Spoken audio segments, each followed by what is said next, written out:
Estás escuchando La Palabra de Verdad con el pastor Martín Portillo. Y el calor en el invierno. Tu palabra.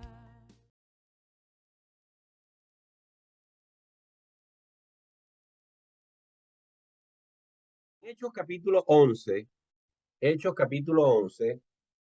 se nos narra las consecuencias de haber estado Pedro en casa de Cornelio. Esa es la primera parte del capítulo. Luego hay una conexión de lo que quedó pendiente en el capítulo 8, cuando se nos habla de los creyentes que fueron esparcidos como consecuencia de la persecución después de la muerte de Esteban. Eso quedó suspendido, esa historia, esa persecución quedó suspendida ya en el capítulo 8, y aquí en el capítulo 11, no, el escritor de Hechos, por cierto, ¿ustedes saben quién es el escritor de Hechos? ¿Alguien se recuerda? ¿Quién escribió Hechos? No fue Lucas, el doctor. Muy bien, ok, Lucas. Entonces, Lucas nos reconecta con esa historia en la segunda parte de Hechos capítulo 2. Vamos a analizar primero lo que pasó en Jerusalén después que se enteraron de lo de Pedro con Cornelio. Dice el capítulo 11 al principio. Oyeron los apóstoles y los hermanos que estaban en Judea que también los gentiles habían recibido la palabra de Dios.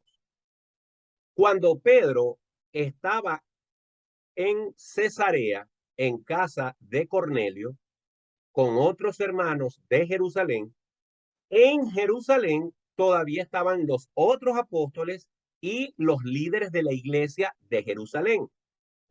Ellos escucharon, les llegó el rumor, les llegó el comentario, les llegó lo que sea de lo que había pasado en casa de Cornelio. Todavía Pedro no se los había dicho él. A ellos les llegó la información.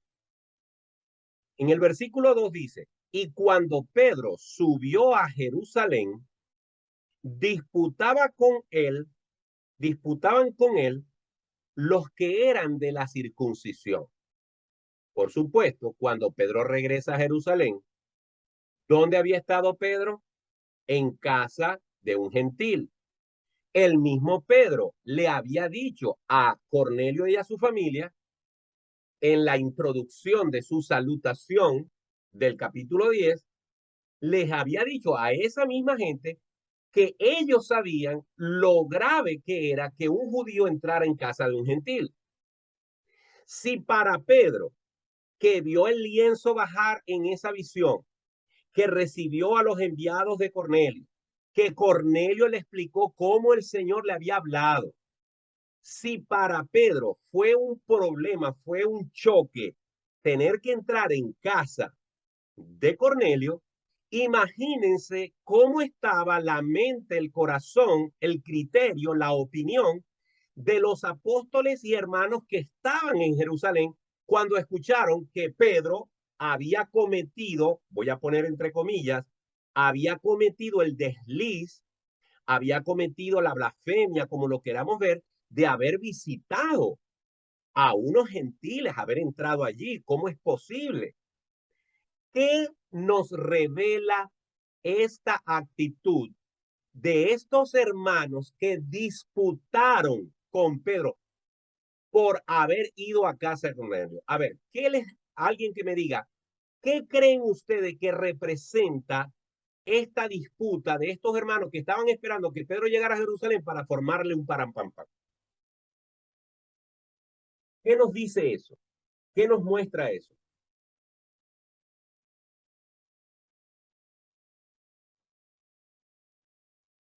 Yo creo que nos muestra cómo el evangelio iba a ser también para los gentiles, que no solamente iba a ser para el pueblo judío. Pero ¿por qué nos revela la actitud de unos hermanos cristianos que estaban esperando a Pedro para disputar con él, es decir, para reclamarle. Claro, pastor, porque estos cristianos eran judíos y para ellos era una blasfemia que se juntaran con los gentiles. Eso estaba prohibido. Dios le dijo que él no quería que ellos se juntaran con otros pueblos. Ok, Entonces para ellos fue un shock saber que Pedro había visitado a un gentil. muy bien. Estaban, me imagino, consternados, molestos, iban a reclamarle, me imagino cómo estaba Pedro. Ok, Mariela, gracias, Zuleima. Pastor, ¿qué capítulo están leyendo? Hechos, capítulo 11. Ah, ok. Ok. Entonces, ¿alguien quiere decir u opinar qué significa, cómo interpretan ustedes que los cristianos que estaban en Jerusalén estaban esperando a Pedro para reclamarle? ¿Qué nos revela eso? Zuleima estuvo muy cerca, pero quisiera ahondar en ese tema. Pastor, no sé si yo lo estoy leyendo porque no lo había leído, no sé si lo leemos otra vez, no sé, No, el capítulo 11. yo pedí leerlo en el grupo hace Sí, varias pero yo horas. acabo de llegar del trabajo. Ok, pero ya lo leo. no puedo ahorita regresar, ¿ok? Ok, Entonces, Pastor, ¿será que también nos revela de que ellos estaban mezclando el cristianismo con su costumbre, con la ley? Exactamente, exactamente. Eso es lo que se llama religiosidad. Cuando tú tomas el evangelio de Jesucristo y lo tratas de encasillar, de acondicionar, de modificar, de adulterar, interpretar a la luz de tu religión, de tu mente religiosa, eso puede traer como consecuencia que en vez de estar practicando el evangelio, estemos practicando más bien una religión, entendiéndose religión como un sistema de relación con Dios según nuestros criterios humanos. Alguien dijo alguna vez que la religión es el esfuerzo del hombre por alcanzar a Dios. Perdón. Por eso, todas las religiones humanas se van a quedar cortas, porque es un esfuerzo humano, como la Torre de Babel, que quisieron hacer una torre para llegar al cielo y Dios les confundió por su soberbia. Toda religión es un esfuerzo humano por alcanzar a Dios. En cambio, el evangelio es el esfuerzo que Dios hizo, el sacrificio que Dios hizo para alcanzar al hombre. Y ese sí es completo. ¿Qué pasa?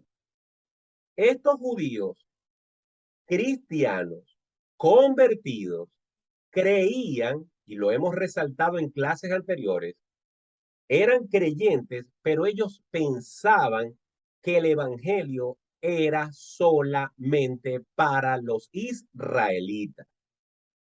Por eso, para Pedro, estos hermanos yo no los veo tan culpables de pensar así, porque es que Pedro tuvo problemas para aceptarlo.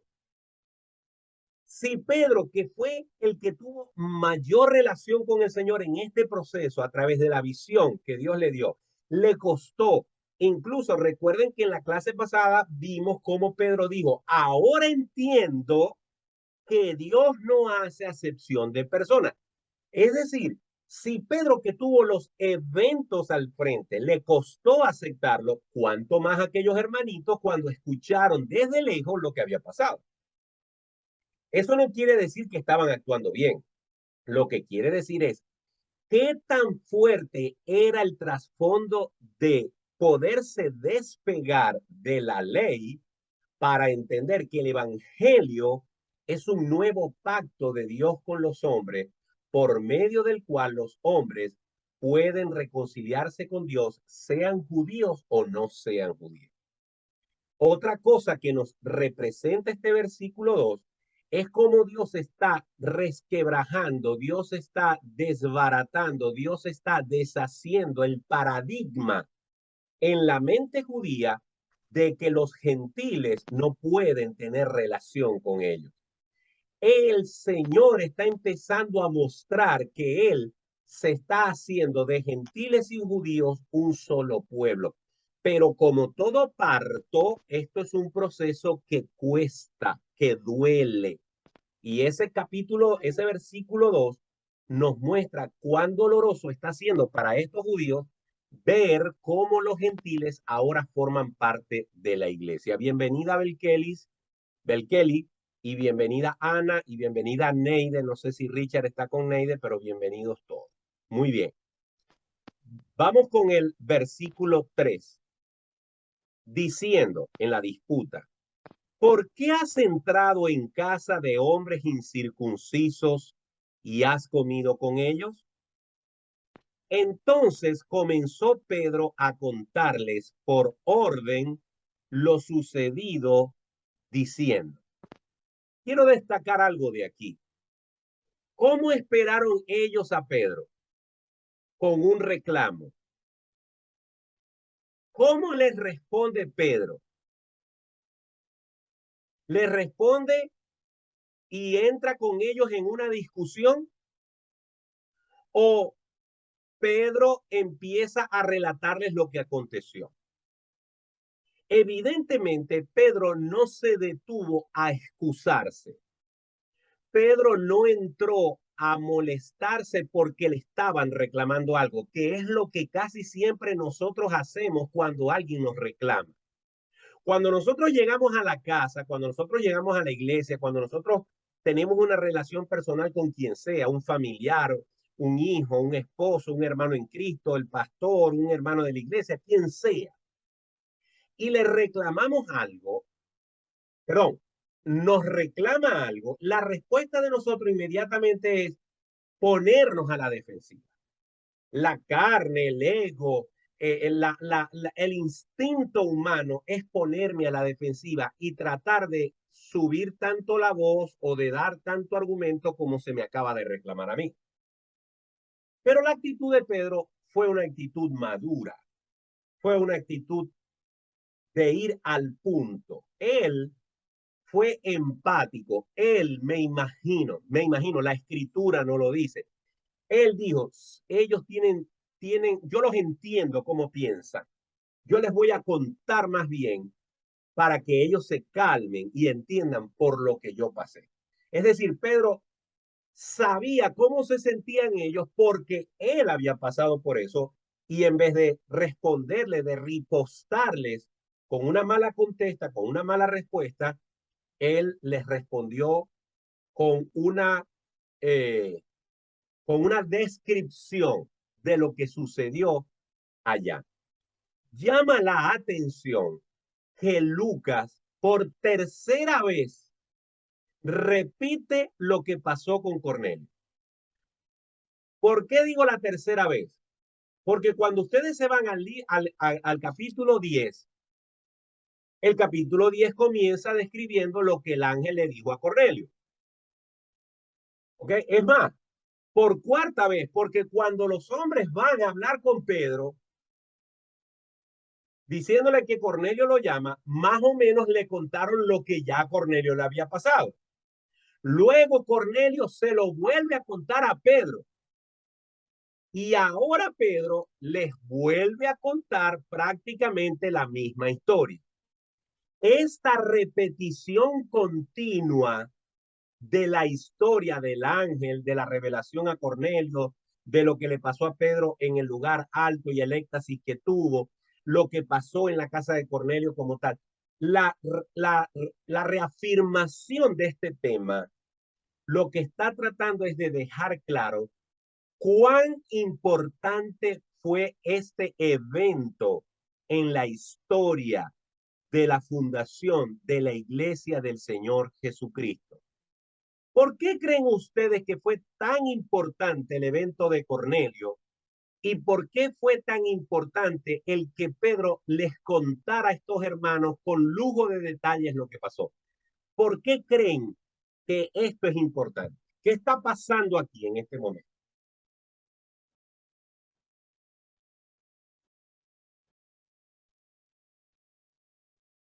Les voy a dar una pista. Hechos 1:8. ¿Qué dice Hechos 1:8?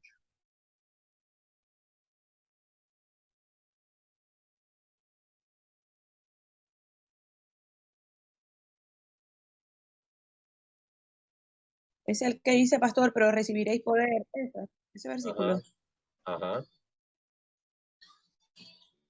Pastor está tirando puras preguntas difíciles el día de Pero hoy. ¿por qué difíciles? Miren, ¿qué dice Hechos 1:8 y cómo se relaciona lo que dice Hechos 1:8, sobre todo al final, con esto que está pasando en este momento en Jerusalén y este reclamo y este Pedro contándoles todo lo que pasó con Cornelio? ¿Qué tendrá eso que ver? A ver, yo lo que quiero es que ponerlos a pensar. Y yo, como se los he dicho otras veces, tírenla a pegar, no importa, aquí no estamos en un seminario, ni yo les voy a poner 0:1, ni los voy a raspar. Digan lo que ustedes crean. Adelante, Mariela. Que se estaba cumpliendo la profecía ¿Cuál profecía? de que le serían testigos en Judea, en Samaria y hasta los fines de los confines de la tierra. Exacto, exacto. Está Pedro con este reafirmar lo que les está diciendo a ellos es que se está cumpliendo lo que el Señor les dijo. No dijo el Señor que les serían testigos en Jerusalén, en Samaria, en Judea y hasta los fines de la tierra. ¿Por qué nos extraña que los gentiles se estén convirtiendo si el Señor nos dijo que nos iba a mandar hasta el final, hasta lo último de la tierra? ¿Ok? Entonces, básicamente lo que se está tratando de mostrar es que el Señor está fundando, así como había una iglesia en Jerusalén conformada por judíos, ahora el Señor está ampliando los linderos de esa iglesia y está incluyendo a los gentiles en ella. Se están cayendo los paradigmas, se están cayendo las formas de ver las cosas con unas gringolas aquí. El Señor les está tumbando las paredes y les está mostrando que Él está obrando con poder. Muy bien, gracias Mariela, excelente. Entonces, dice el versículo 5. Estaba yo en la ciudad de Jope orando y vi en éxtasis una visión, algo semejante a un gran lienzo que descendía, que por las 4 puntas era bajado del cielo y venía hasta mí. Cuando fijé en él los ojos, consideré y vi cuadrúpedos terrestres y fieras y reptiles y aves del cielo, y una voz que me decía, levántate, Pedro, mata y come. Y dije, Señor, no, porque ninguna cosa común o inmunda entró jamás en mi boca. Entonces la voz me respondió del cielo por segunda vez, lo que Dios limpió, no lo llames tú común. Y esto se hizo 3 veces. Me encanta que Pedro sea honesto.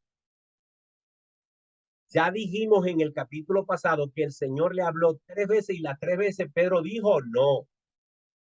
Y aquí él no se excusó. Él dijo las cosas tal y como sucedieron. De todas maneras, Pedro también está tratando de demostrar que él estaba tan incrédulo como ellos, que a él también le costó creer, aceptar esto tanto como ellos. En otras palabras, Pedro en forma indirecta les está diciendo, yo sé cómo se sienten ustedes, pero déjenme contarles lo que pasó. Hasta yo también me opuse. Y esto se hizo 3 veces, versículo 10, y volvió todo a ser llevado arriba al cielo. Versículo 11. Y he aquí luego llegaron 3 hombres a la casa donde yo estaba, enviados a mí desde Cesarea. Y el Espíritu me dijo que fuese con ellos sin dudar. Fueron también conmigo estos 6 hermanos y entramos en casa de un varón. En el capítulo 10 no nos dice cuántos hermanos fueron, pero aquí sí nos dice que fueron 6. 6 personas fueron testigos Y eso no fue una orden que Dios le dio, fue un sentir que tuvo Pedro. Y que al fin y al cabo ese sentir sirvió para que hubiesen más testigos de lo que iba a acontecer allá a Cornelio. Y el Espíritu me dijo que fuese con ellos sin dudar. Fueron también conmigo estos 6 hermanos. Estoy leyendo el verso 12. Y entramos en casa de un varón, quien nos contó cómo había visto en su casa un ángel que se puso en pie y le dijo: envía hombres a Jope y haz venir a Simón, el que tiene por sobrenombre Pedro. Él te hablará palabras por las cuales serás salvo tú y toda tu casa. Aquí me quiero detener. Si usted tiene su Biblia allí, vaya un momentico al capítulo 10. Vea el libro, el versículo 6, donde todavía el ángel está hablando con Pedro. En el versículo 6 del capítulo 10, el ángel que está hablando con Cornelio, le dice: este posa en casa de cierto Simón curtidor, que tiene su casa junto al mar. Él te dirá lo que es necesario que hagas. Por ahí no aparece la palabra salvación. Pero el contexto del pasaje nos dice que Cornelio era un hombre bueno, que Cornelio era un hombre justo, que era piadoso, que tenía buen testimonio, que hacía limosna, que sus oraciones eran escuchadas. Pero él necesitaba algo, necesitaba lo más importante. Eso no le era suficiente. Por eso había que escuchar lo que Pedro le tenía que decir que le faltaba hacer. ¿Okay? Así que resalte ese versículo 6, porque el propósito de Pedro al ir a la casa de Cornelio era que Cornelio entendiese lo que le faltaba hacer. Pero ahí no dice exactamente qué le faltaba hacer. Lo entendemos por el contexto. Además, cuando vamos al versículo, ya les voy a decir.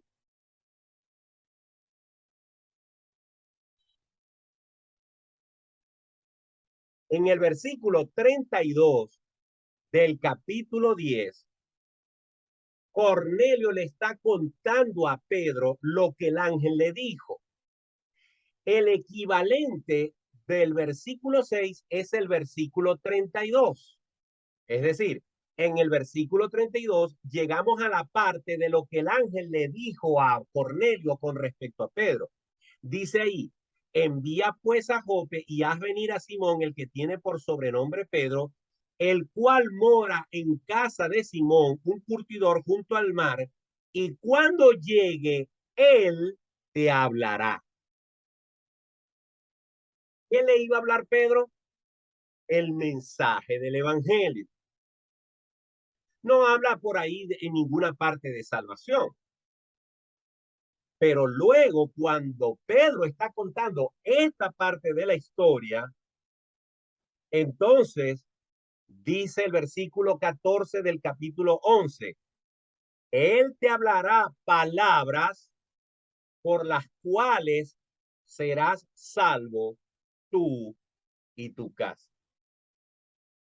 En otras palabras, a través de estos versículos entendemos que lo que necesitaba Cornelio recibir era el mensaje de salvación, y que el ángel le profetizó a Cornelio que sería salvo él y su casa. Pero, muy importante, no podemos confundir esto con hacer una doctrina de este versículo, así como el del carcelero de Filipo, donde el hecho de que se le haya dicho: si crees en tu corazón y confiesas con tu boca que Jesucristo es el Señor, serás salvo tú y tu casa. No podemos con este versículo y aquel hacer una doctrina donde digamos que porque yo crea en Cristo, mi casa se va a salvar. Estos fueron casos particulares en los cuales un ángel sabía que Cornelio iba a creer y que los que iban a estar con él también iban a creer. Y en el caso del carcelero de Filipo es exactamente lo mismo. Ya llegaremos a ese punto. Lo que sí es claro es que cuando alguien escucha el evangelio y lo recibe, lo cree, él es salvo. Por supuesto, cuando el evangelio viene a un hogar, las posibilidades de que alguien en su casa también se convierta también son muy altas. Yo no sé los casos particulares de ustedes. En el caso de mi familia paterna, una tía que tenía 17 años en el año 1944 escuchó el evangelio siendo ella una adolescente de 17 años y fue la primera en convertirse en la casa de mis abuelos paternos.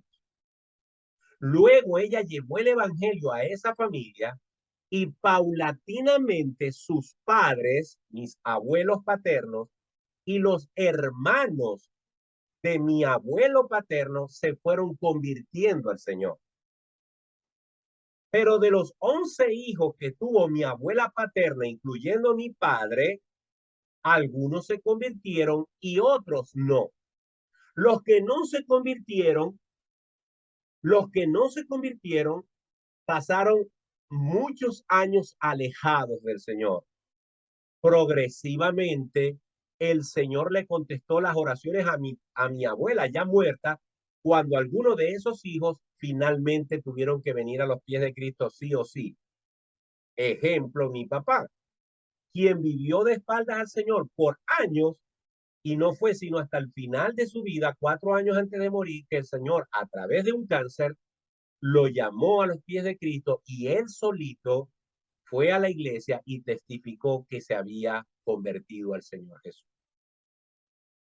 Ahora bien, por lo tanto, cuando el evangelio entra a un hogar, las probabilidades de que quienes están en ese hogar se salven aumentan considerablemente, pero no es una garantía de que todos se van a convertir.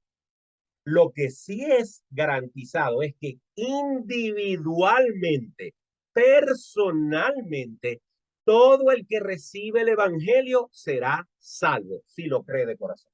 Conclusión, el evangelio no hace personas salvas por relaciones familiares. Cada quien tiene que tener un encuentro personal con Jesús. Si yo quiero que mis hijos sean salvos, ellos tienen que aceptar a Jesucristo. Mi labor es predicarles, mi labor es darle testimonio, mi labor es presentarles el evangelio, orar por ellos, pero no, nadie se salva por ser hijo de alguien que es cristiano, sino que cada quien tiene una responsabilidad de tener un encuentro personal con Jesucristo. Hago esta acotación porque algunas personas piensan que como ellos son cristianos y la familia está bajo la promesa, a veces piensan que por automáticamente sus familiares se van a convertir y no es así. Cada quien tiene que tener una experiencia personal con el Señor. Muy bien, versículo 15. Y cuando comencé a hablar, cayó el Espíritu Santo sobre ellos también. Subrayen la palabra también, como sobre nosotros al principio. Pregunto, ¿a qué se referirá Pedro con la expresión como sobre nosotros al principio?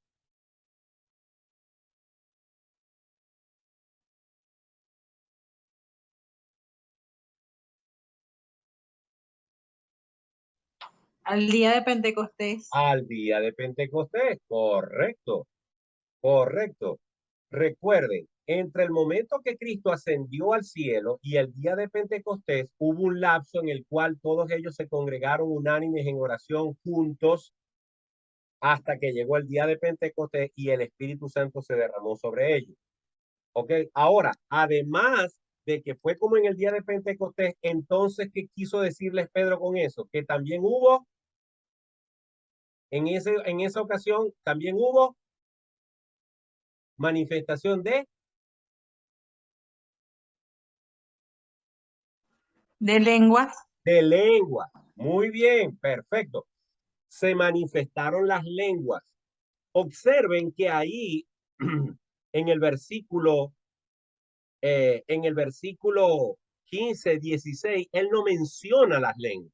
Dice, y cuando comencé a hablar, cayó el Espíritu Santo sobre ellos también, como, forma de comparar algo, como sobre nosotros al principio.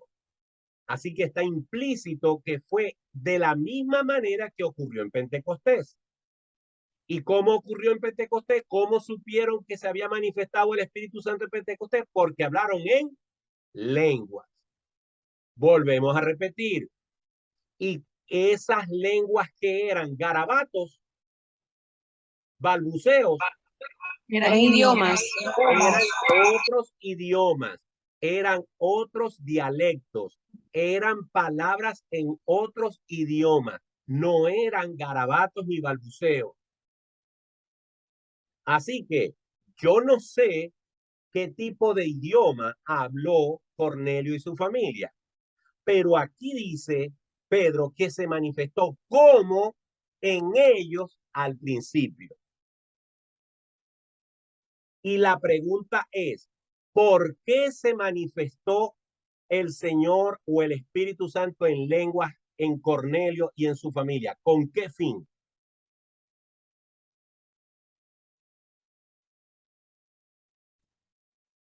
Para recibir poder.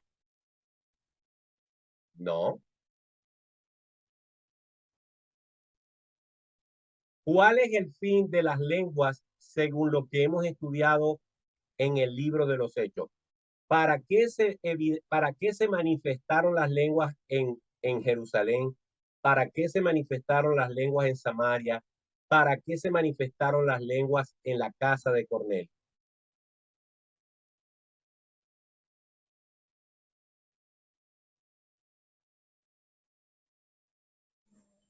Para que les hablaran Pues, en su propia lengua. Bueno, eso fue un efecto colateral, pero realmente esa no es la razón. A ver, Neide. pues yo diría Perdón, que, Richard. yo diría que Richard, para, tenéis que anunciar. sí, sí, A ver. uno, en primer lugar, pues para que se entendieran entre sí, ya que hablaban Ujú, distintos idiomas, y ujú. segundo, pues para testificar sobre el Evangelio y sobre el poder de Dios y lo que estaba haciendo en esas personas que allí se encontraban, como para que no quedara duda de lo que estaba ocurriendo. Ok, vamos un momentico al capítulo 2 de Hechos.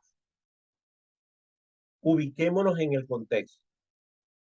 Los 120 que estaban en el aposento alto, ¿quiénes eran?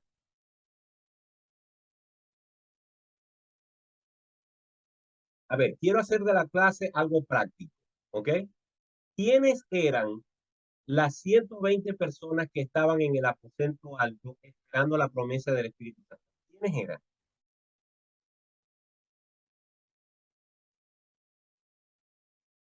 Pastor, los apóstoles y las personas que siguieron a Jesús, Los judíos. apóstoles, María, María Magdalena, todos los que que habían sido discípulos de Cristo y que habían quedado después que Cristo murió, resucitó, ascendió a los cielos, los que quedaron firmes, esperando la promesa, convencidos de que Jesús era el Mesías, eran solamente 120. Había habido más personas alrededor de Jesús. Miles de ellos buscaban a Jesús. Pero después que el Señor sacudió la mata, ¿verdad? Con la resurrección, con la muerte, la resurrección. Los que quedaron firmes fueron 120. Esos eran los convertidos. Esa era la iglesia del momento. Y esos eran los que quedaron en el aposento alto esperando la promesa. Día tras día estuvieron esperando la promesa. Ahora bien, ¿qué característica social tenían estas 120 personas? Eran personas muy sencillas. eran personas del vulgo. Podríamos decir que eran campesinos, pescadores, gente que apenas podía hablar el idioma de la época, que no era hebreo, sino arameo. Era el idioma básico, el idioma del pueblo. No hablaban griego, no hablaban latín, no hablaban italiano, no hablaban griego, no hablaban otros idiomas que se conocían en la zona. Apenas se comunicaban con su dialecto. Entonces, por favor, por un momento piensen en una persona que apenas habla español. E imagínense un grupo de personas que apenas hablan español y de pronto cae algo sobre ellos y usted habla español, pero también habla inglés. Por ejemplo, Mariela Salazar es profesora de inglés. Ella escucha hablar en español, como es su idioma natural, ella lo entiende perfecto, pero si escucha hablar a alguien en inglés, ella inmediatamente lo va a entender perfectamente, porque esa es una cualidad que ella tiene. Pero bueno, ahorita no tenemos aquí a más nadie, pero por ejemplo, si tuviésemos aquí a Carlos Conde, que el Señor lo tenga en la gloria, como dicen los católicos. Si Carlos Conde estuviera aquí con nosotros, Carlos nació en Cuba, habla español, pero tenía tantos años viviendo aquí que hablaba también perfectamente el inglés. Entonces, ¿qué pasa? Que en Jerusalén, en el momento que Pentecostés cayó el Espíritu Santo, había una fiesta judía. Yo no quiero que se vayan a molestar con lo que voy a decir, porque no es un regaño. Pero esto lo hemos dicho muchas veces. Por eso me extraña que no me lo digan.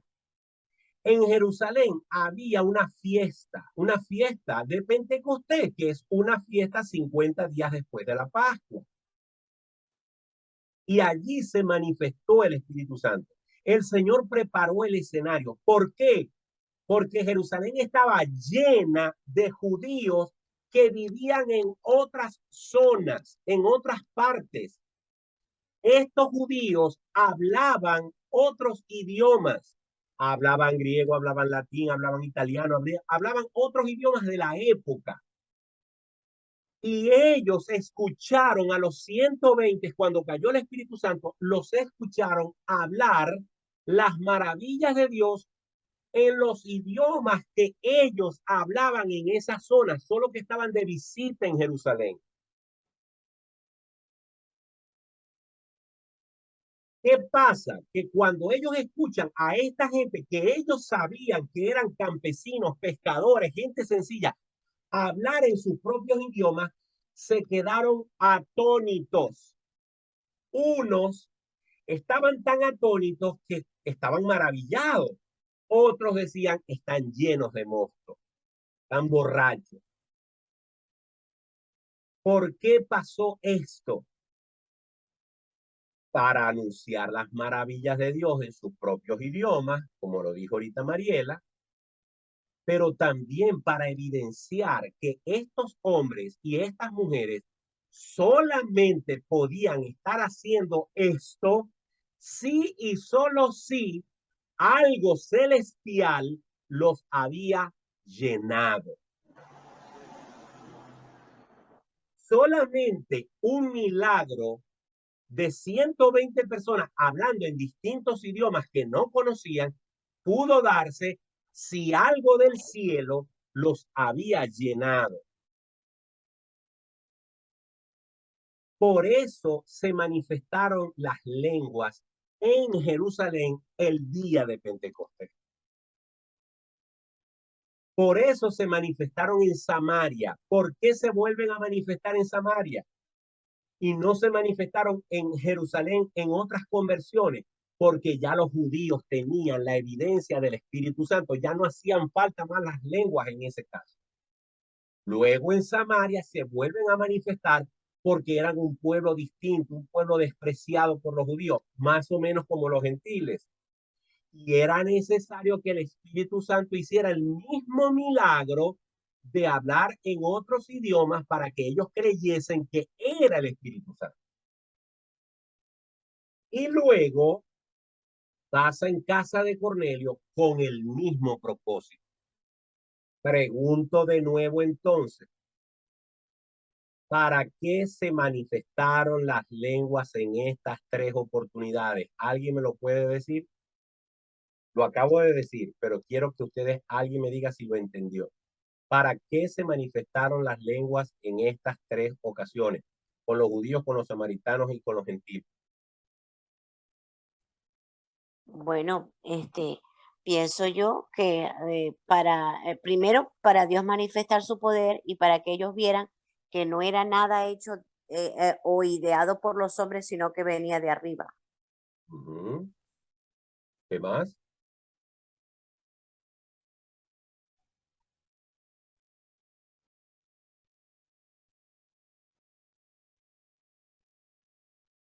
Ok, entonces, fíjense lo siguiente. El propósito de las lenguas en estos eventos que hemos visto es dejar una evidencia indubitable de que ocurrió un milagro, de que ocurrió un hecho portentoso de parte de Dios. Una vez manifestado este milagro, este hecho portentoso, este evento de las lenguas cumplió su propósito y no se vuelve a repetir. ¿Por qué? Porque ya no es necesario que se repita.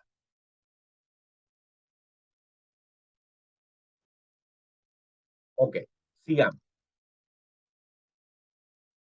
Versículo 16. Entonces me acordé de lo dicho por el Señor cuando dijo, Juan ciertamente bautizó en agua, mas vosotros seréis bautizados con el Espíritu Santo. Observen que Pedro utiliza algo que el Señor dijo y está incluyendo en eso que el Señor dijo a los gentiles, porque dice, entonces me acordé, cuando yo vi que esto pasó en los gentiles, me acordé lo que nos dijo el Señor, cuando nos dijo, Juan ciertamente bautizó en agua, mas vosotros seréis bautizados con el Espíritu Santo. Cuando Pedro dice vosotros, está incluyendo a los gentiles. Ya en este punto, Pedro está convencido que los gentiles también son pueblo de Dios. Versículo 17. Si Dios pues les concedió también el mismo don que a nosotros que hemos creído en el Señor Jesucristo, ¿quién era yo que pudiese estorbar a Dios? Ahora, ¿cómo recibieron ellos a Pedro? Con dos piedras en la mano, ¿sí o no? Ellos recibieron en Jerusalén a Pedro, lo estaban esperando como Caimán en Boquecaño, con dos piedras en la mano para formarle un parampampán, porque se había atrevido a entrar en casa de unos incircuncisos gentiles. ¿Cómo es posible, chicos, que vos hayáis hecho eso?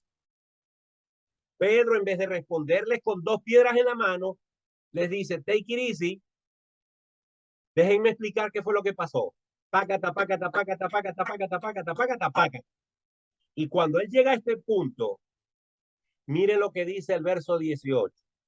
Entonces, oídas estas cosas, ¿qué pasó? Callaron y glorificaron a Dios diciendo, de manera que también a los gentiles ha dado Dios arrepentimiento para vida. Primero, la respuesta mansa de Pedro cumple lo que dice la Biblia. La respuesta mansa calma la ira. Número 2, la argumentación de Pedro, el testimonio de los hermanitos que fueron con Pedro, porque no fue, Pedro está diciendo esto, pero tiene 6 personas atrás que están diciendo, así fue. No fue él solo.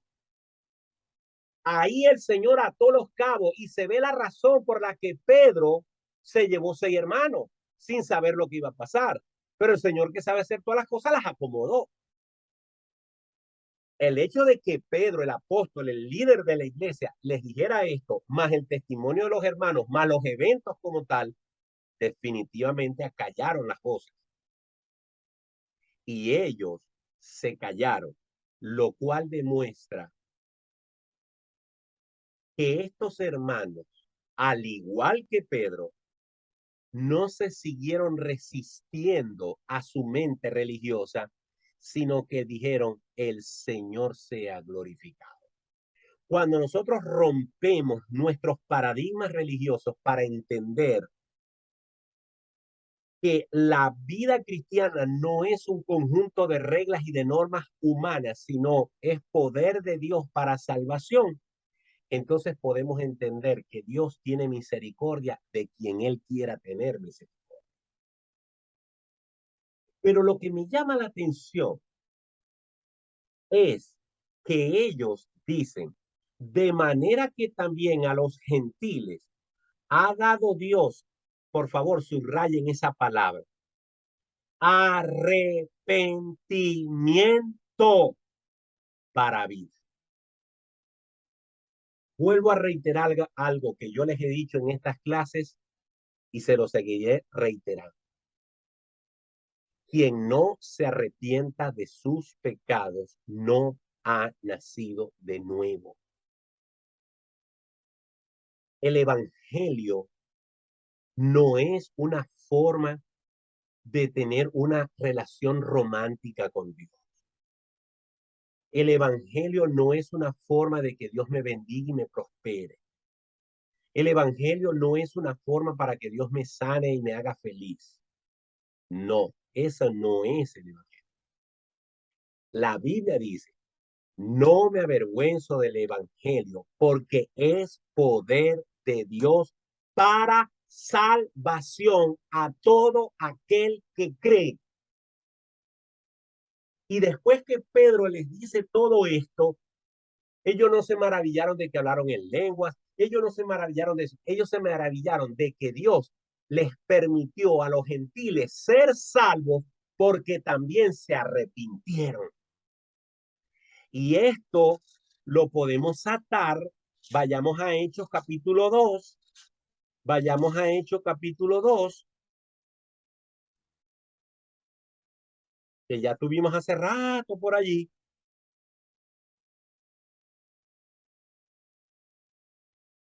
Y en el versículo 37 del capítulo 2 de Hechos, Pedro les ha estado predicando de forma fuerte, confrontativa, directa a la gente que se agolpó después del Pentecostés. Y Pedro no les estaba ofreciendo una vida bonita, ni les estaba ofreciendo milagros, ni les estaba ofreciendo una vida llena de felicidad, no les estaba ofreciendo nada de eso. Le estaba diciendo, ustedes crucificaron al Mesías, ustedes estuvieron frente así al Mesías, igualito que nuestros padres que traicionaron al Señor en el desierto, ustedes también han traicionado al Señor. Y pácata, les dio hasta por debajo de la lengua. El evangelio hay que predicarlo inteligentemente, pero en forma clara, diáfana. No podemos dejar de hablar de pecado, de arrepentimiento, de infierno, de condenación, si no te arrepientes. Y fue tan fuerte, fue tan directo, fue tan claro el mensaje de Pedro a esos que lo estaban oyendo, que en el versículo 37 dice, al oír esto, capítulo 2, se compungieron de corazón, se compungieron y dijeron a Pedro y a los apóstoles, varones hermanos, ¿qué haremos? ¿Qué les dijo Pedro? Pedro les dijo, arrepentíos, hermanos, el nuevo nacimiento comienza con arrepentimiento. El nuevo nacimiento empieza cuando una persona entiende que está perdida. La persona que haya venido a los pies de Cristo con otro propósito no entendió el evangelio. El evangelio es poder de Dios para salvación. Yo estaba perdido en mis delitos y pecados y vine al evangelio no para que Dios me haga feliz, ni para que Dios me haga una persona. No. Vine al evangelio para poder ser salvo de la condenación eterna. Porque Dios es santo, santo, santo, como dijo el hermano Juan Carlos Montiel hoy en el grupo, como lo dice la Biblia. Y solamente alguien pecador, inmundo, que merece la condenación eterna, como yo, la única forma de poder ir a la presencia de ese Dios santo, santo, santo, es que yo sea limpiado, lavado, comprado, justificado por la sangre preciosa de Jesucristo, y que la justicia de Jesús me sea imputada a mí para ser justo delante de Dios, y para que mi pecado y mi condena le sea imputada a él, como dice la Biblia, el que no cometió pecado, por nosotros fue hecho pecado. Pero para que eso pase, yo tengo que arrepentirme, me tiene que doler, tengo que entender que le he fallado a Dios y que no tengo escapatoria sino por medio de eso. Eso fue lo que entendió Cornelio. Eso fue lo que entendió la familia de Cornelio. ¿Y cómo saben ellos que lo entendieron? Porque solamente una persona que nace de nuevo se le da el Espíritu Santo. Ahora bien, versículo 18 termina con esa parte y se cierra esta parte del capítulo. En verdad es un poquito tarde, pero lo que nos falta lo podemos cubrir en pocos minutos. Versículo 19. Aquí, imagínense que estamos viendo una película y termina una escena y nos llevan a otra escena de la misma película.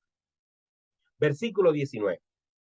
Ahora bien, los que habían sido esparcidos a causa de la persecución que hubo con motivo de Esteban, pasaron hasta Fenicia, Chipre y Antioquía, no hablando a nadie la palabra, sino solo a los judíos. Rápidamente, este versículo 19 es la continuación de lo que estaba pasando en Hechos capítulo 8, si lo pueden buscar en sus Biblias, Hechos capítulo 8, versículo 4. En Hechos 8, en Hechos capítulo 8, versículo 4, se nos habla de lo siguiente: pero los que fueron esparcidos iban por todas partes anunciando el evangelio.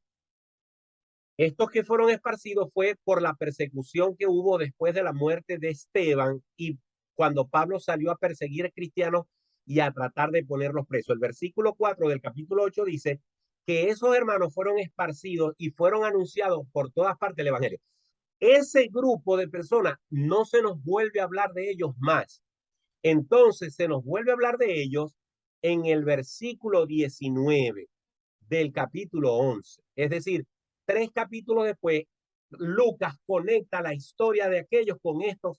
Son las mismas personas. Dice, ahora bien, los que habían sido esparcidos a causa de la persecución que hubo con motivo de Esteban, pasaron hasta Fenicia, Chipre y Antioquía. Ahora bien, voy a tratar rápidamente, si puedo, de mostrarles un mapa. Déjenme ver si puedo.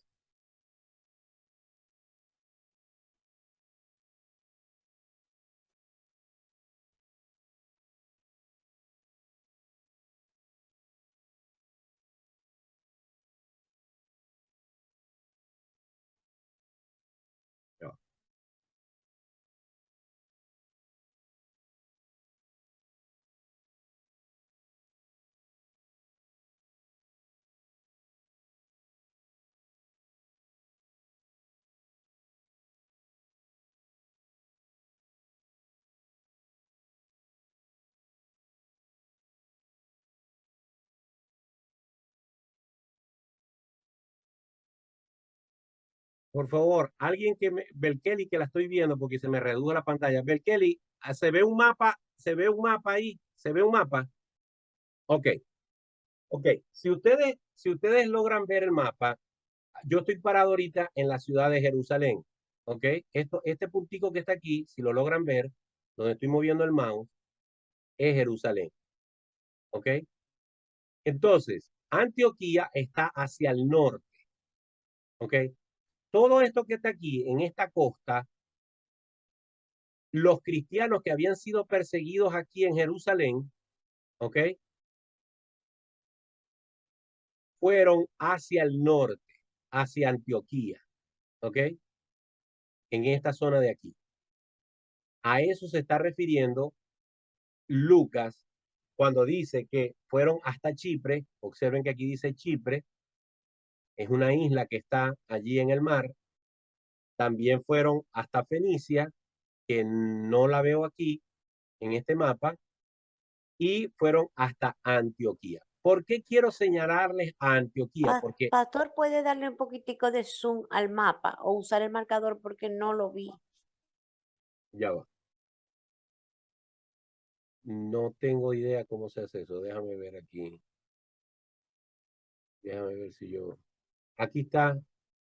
Aquí está Antioquía. No sé si. No tengo cómo hacer zoom, pero sí estoy haciéndole Ya unos veo el clics. marcador, sí. Ok, ahí esto es Antioquía. ¿Ves? Entonces, estos cristianos fueron desde aquí, en esta zona, todo esto de por aquí, fueron hasta Chipre. Ahora, lo que les puse el mapa también es para que entendamos que el Señor comenzó el evangelio aquí, la explosión comenzó aquí, el epicentro, ¿ves? Aquí en Jerusalén. Pero ahora, producto de la persecución, se está generando un círculo de expansión que está llevando el evangelio en forma de un hongo que se va expandiendo. Y luego, cuando Pablo arranque su primer viaje misionero desde aquí, desde Antioquía, entonces vamos a ver cómo el evangelio va alcanzando toda esta zona que está redondeada en morado. Déjenme ver si puedo poner otra lámina.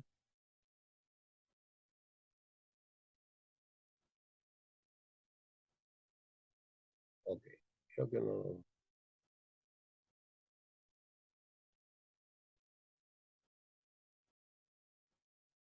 Ok, Mariela, no sé si tú querías hablar algo. Es una pregunta, sé que es un poco difícil. Ok, China ahorita, en aquellos tiempos, ¿cómo se llamaba? ni idea. Me Porque raspaste. hubo una vez una misionera que ella ahorita está en la China y el Espíritu Santo le dijo que de vuelta a China, o sea, no sé si era por esos lados, lo que pasa es que fueron muchos años, que el evangelio comenzó en una parte, fue extendiéndose en toda o sea, por toda la tierra, ¿verdad? Ok, Y de vuelta a China, no sé si que fue un trato, o sea, algo, una palabra que le dijo a ella, porque ella tenía que predicar, pero en sótano, no, ella no podía cargar la Biblia ni nada. Entonces quería saber cómo se llamaba China en aquel, bueno, después lo averiguo. no tengo idea. Ok, como ha avanzado un poco el tiempo, lo que quería decirles era que estos cristianos perseguidos viajaron hacia el norte, pero la ciudad aquí clave es Antioquía.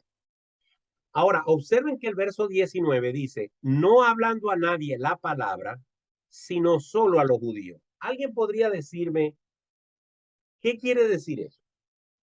Los que habían sido esparcidos, ¿de dónde venían? ¿De qué ciudad?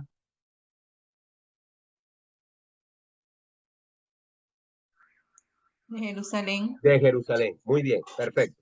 Estaban en Jerusalén, los persiguieron, los quisieron matar como Esteban y salieron huyendo de Pablo y de toda esa gente. Muy bien, de Saulo. Ok, y fueron hacia el norte. Iban predicando, mientras que iban huyendo, iban predicando, pero la característica que dice aquí, que no le hablaban a nadie la palabra, sino solamente a los judíos. ¿Alguien puede explicar eso? ¿Por qué lo hacían? Porque ellos pensaban que la salvación era solo para ellos, para los judíos. Estos que salieron esparcidos, gracias Neide, estos que salieron esparcidos no tuvieron la experiencia de los que se quedaron en Jerusalén y Pedro les contó todo. Es decir, ellos salieron antes de que se enteraran de que Dios estaba actuando con los gentiles. Por lo tanto, en su vida seguían creyendo que el paradigma era que el evangelio era solamente para los judíos. Es decir, ellos estaban pecando por la misma ignorancia que pecó Pedro y que pecaron los hermanos de Jerusalén. Cuando digo pecar, lo estoy diciendo en forma figurativa. Es decir, cometieron el mismo error de seguir creyendo de que todavía no se les habían caído las vendas que les hacían pensar que el evangelio era nada más para los israelitas. Muy bien. 20, el versículo 20 comienza con una palabra, pero había entre ellos unos varones de Chipre y de Cirene, los cuales cuando entraron en Antioquía hablaron también a los griegos anunciando el evangelio del Señor Jesús. Observen que por eso es que las palabras, cuando uno está estudiando la Biblia, uno las tiene que darle valor.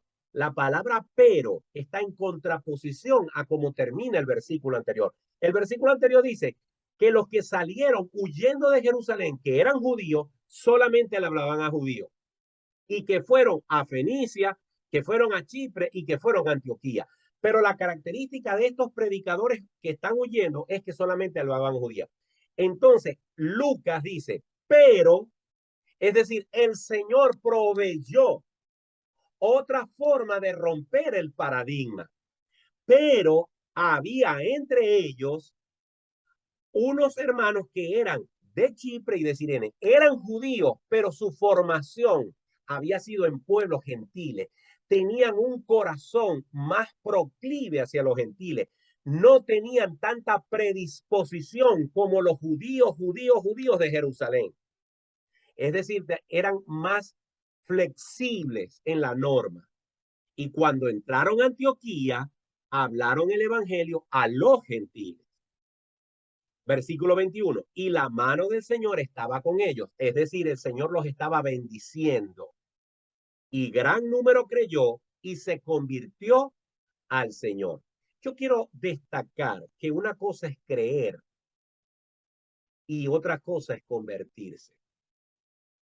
Es decir, todo el que cree de corazón tiene que convertirse al Señor. Es decir, con esto, yo puedo decir yo creo en Dios. Con esto, yo puedo decir que creo en Cristo. Con esto, yo puedo decir que voy al cielo. Con esto, yo puedo decir que soy salvo. Pero si no hay conversión, hay que empezar a dudar de esto. Así que creer, la única forma de evidenciarlo es que haya una conversión, un nuevo nacimiento, una nueva forma de vivir. Dice por aquí Mariela, es como convencido pero no comprometido. Bueno, realmente la expresión es convencido pero no convertido. Es decir, alguien que se convenció de la verdad, pero no se ha convertido a la verdad. No ha operado el nuevo nacimiento. Cree intelectualmente en el evangelio, intelectualmente lo entiende, lo comprende, sabe de qué se trata, pero no lo ha bajado al corazón. Y por supuesto la Biblia dice que si el corazón no ha sido transformado, no hemos sido salvos. Versículo 22. Llegó la noticia de estas cosas a oídos de la iglesia que estaba en Jerusalén y enviaron a Bernabé que fuese hasta Antioquía. Todavía la iglesia de Jerusalén es la iglesia rectora. Todavía la iglesia de Jerusalén es la iglesia que impone el orden. Todavía hay que llevar reportes de la obra evangelística que se está haciendo alrededor del mundo. Todavía la iglesia de Jerusalén está interesada en discipular a los que se vayan convirtiendo al Señor. Por eso, cuando llegó la noticia de lo que estaba pasando en Antioquía, ellos dijeron, esta gente necesita ayuda. Vamos a mandarle a alguien de los nuestros con experiencia, alguien que nosotros sepamos que está firme en la doctrina para que los ayude. Y mandaron a Bernabé. A Bernabé lo vemos por primera vez en el capítulo 4 de Hechos. No tengo tiempo, pero aparece en el versículo 36. En Hechos 4:36 se nos dice que Bernabé era un hombre judío, pero que venía de Chipre y que había vendido unas heredades para ayudar a los hermanos. Luego a Bernabé se le menciona en el capítulo 9 cuando él lleva a Pablo a Jerusalén e intercede por él delante de los apóstoles para que lo acepten, porque Pablo había sido un perseguidor de la iglesia, pero Bernabé había creído, había confiado, había tenido una relación con Pablo y lo presentó. De hecho, Bernabé después tiene una profunda relación con Pablo en sus primeros viajes misioneros.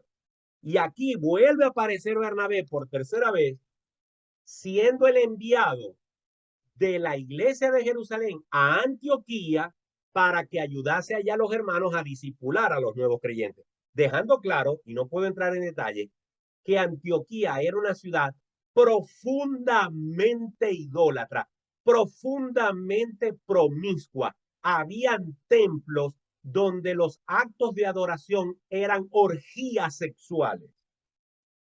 Realmente Antioquía era una Sodoma, una Gomorra. Y ahí el Señor estaba empezando a hacer que la gente se convirtiese. Por lo tanto, la lucha de los cristianos con las tentaciones, con el mundo que seguramente los rechazaba, era fuerte y necesitaban a alguien allí fuerte. Y fue Bernabé. Versículo 23. Cuando llegó y vio la gracia de Dios. ¿Cómo vio? ¿Cómo vio? A ver, ¿quién me responde esto? Cuando llegó y vio la gracia de Dios, se regocijó y exhortó a todos a que con propósito de corazón permaneciesen fieles al Señor. Pregunto, ¿cómo es esto que cuando Bernabé llegó a Antioquía, vio la gracia de Dios y se regocijó? ¿Cómo es eso de que vio la gracia de Dios? ¿Quién me lo puede responder? ¿Cómo es que usted va a un sitio y vio o ve que puede apreciar la gracia de Dios?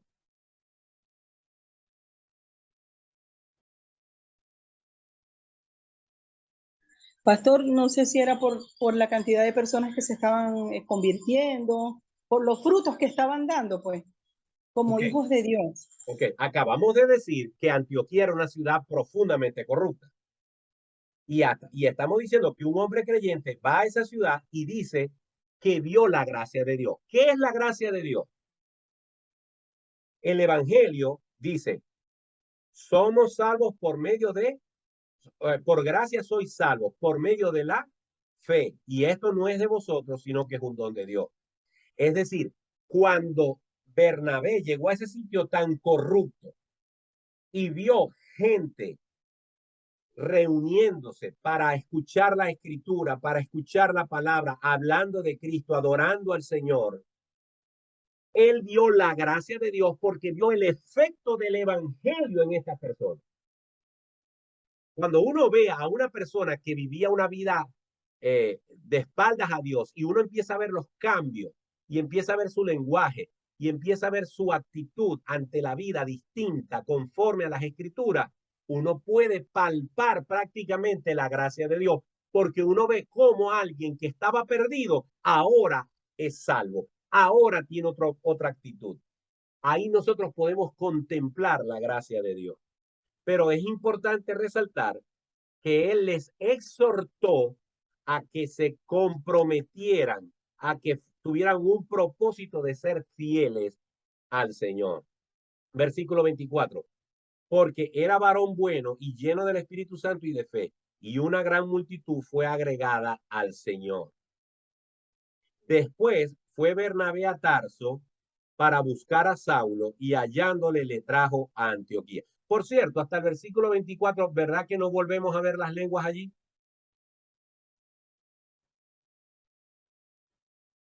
¿Verdad que no vemos las lenguas allí otra vez?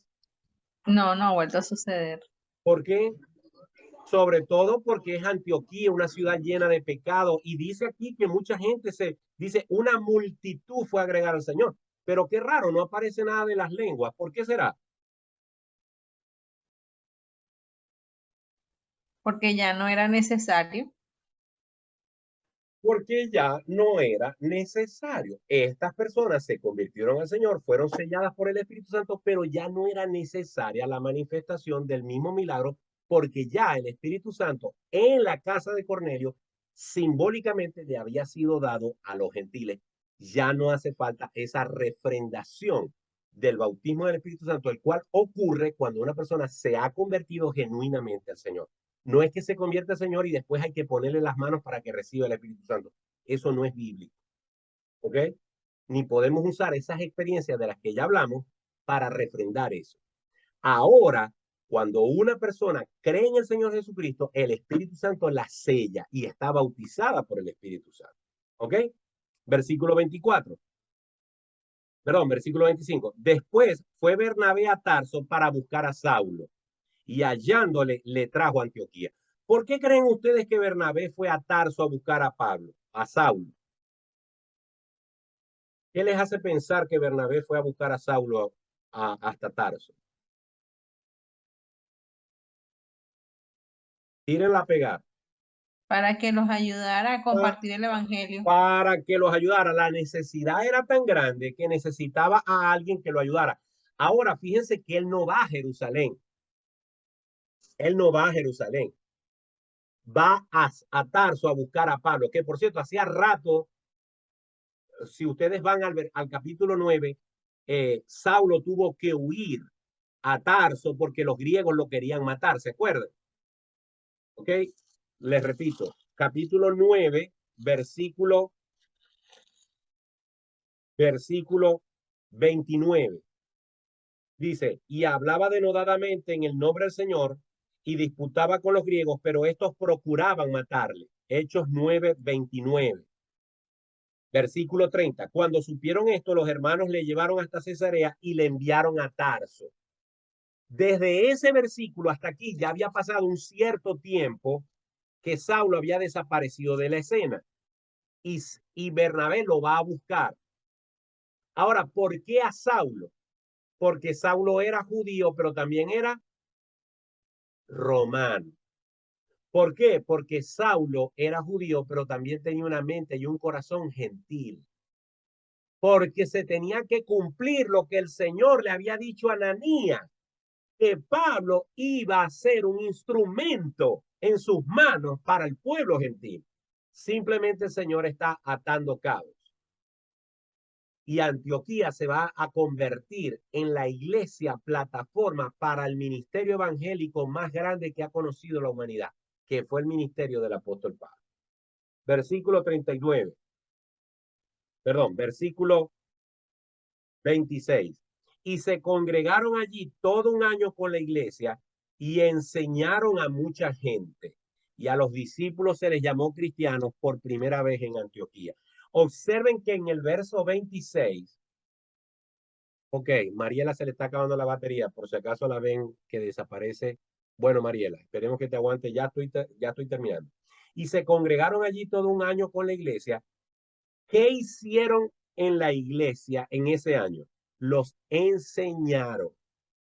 La labor de un pastor debe ser enseñar a los hermanos, enseñar,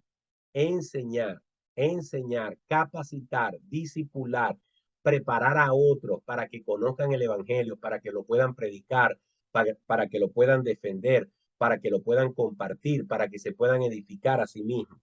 ¿Ok? Ese año lo aprovecharon para enseñar a mucha gente y entonces a los cristianos se les llamó por primera vez como tal en Antioquía. ¿Sabían ustedes que la palabra cristiano era una palabra ofensiva? Era una especie de sobrenombre. Cristiano quería decir del partido de Cristo, del grupito de Cristo. ¿Ok? Sin embargo, esta forma despectiva de referirse a los cristianos es hoy en día llevada por cada uno de nosotros como una palabra realmente de orgullo, pero sobre todo de compromiso, porque cristianos no, significa ser discípulos del Hijo de Dios, de Cristo. Versículo 27. En aquellos días, unos profetas descendieron de Jerusalén a Antioquía y levantándose uno de ellos, llamado Ágabo, daba a entender por el Espíritu que vendría una gran hambre en toda la tierra habitada, la cual sucedió en tiempo de Claudio. Entonces los discípulos, cada uno conforme a lo que tenía, determinaron enviar socorro a los hermanos que habitaban en Judea, lo cual en efecto hicieron, enviándolo a los ancianos por mano de Bernabé y de Saulo. Bien, básicamente el capítulo termina hablando acerca de la disposición que tenía esta iglesia en dar a los que estaban necesitados. Me llama la atención lo que dice el versículo 29, donde dice, Entonces los discípulos, cada uno, conforme a lo que tenía, determinaron enviar socorro a los hermanos que habitaban en Jerusalén. En el Nuevo Testamento, la medida para dar es lo que tú propongas en tu corazón. Cuando una persona propone en su corazón dar con liberalidad, entonces puede dar el diezmo o más del diezmo. ¿Ok? Eso es como un aperitivo de una pregunta que anda pululando por ahí acerca del diezmo en el grupo, que yo no la he respondido. ¿Ok? La medida en el Nuevo Testamento para dar es lo que propongamos en nuestro corazón. Tu palabra es la voz que me habla en la mañana. Y esto fue La Palabra de Verdad con el pastor Martín Portillo.